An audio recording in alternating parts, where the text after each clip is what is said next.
இப்போ ரீசெண்டா நீங்க ஒரு சேலம்ல ஒரு ஈவெண்ட்ல காதல் பத்தி ஒரு இதோட சொல்லியிருந்தீங்க.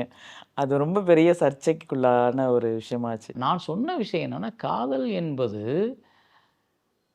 பெண்களோட மட்டும்தான் உருவாகும்னு சொல்லக்கூடாது. ஆ.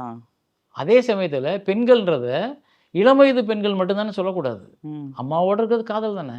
ஆமா. என்னோட பாட்டி எனக்கு இன்றைக்கும் பிடிக்கும். நான் பாட்டி பாட்டி அந்த ஃபோட்டோ வச்சுருக்கேன். என்ன நான் இறந்து போன என் அம்மாச்சியை நான் இன்னும் காதலிச்சுட்டு தானே இருக்கேன்.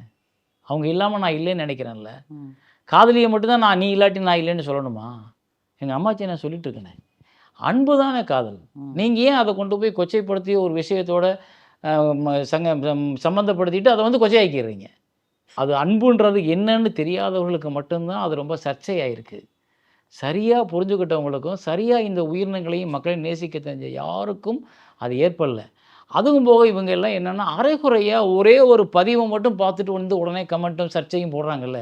அவங்களே பாவம் உலகத்தில் எப்படி வாழ போகிறாங்கன்னு எனக்கு தெரியல. அவங்க மேலே கோபம் கிடையாது, தெரியல, அவ்வளோதான். வருத்தம் தான்.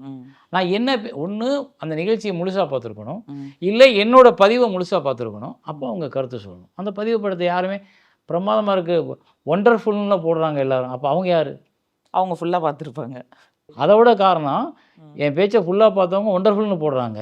நிகழ்ச்சி முடிச்சு வந்ததுக்கப்புறம் சேலத்தில் இந்த கூட்டத்தில் இருந்தவங்களாம் என்னோட நம்பர் வாங்கி பேசுகிறாங்களே, அவங்களாம் யார்? எனக்கு கூட்டத்தை முழுசாக பார்த்தவங்க. இது எங்கே தொடங்குச்சு, எதனால் இந்த கருத்து பேசப்பட்டது, அதற்கப்புறம் இது எந்த பதில், இந்த பதிலை நம்ம எப்படி எடுத்துக்கிறணும் அப்படின்றத சரியாக புரிஞ்சுக்கிறதுக்கு ஒரு மனிதனை முழுமையாக தெரியணும். இப்போ நீங்கள் கேட்டதுனால நான் அதை சொல்கிறேன்.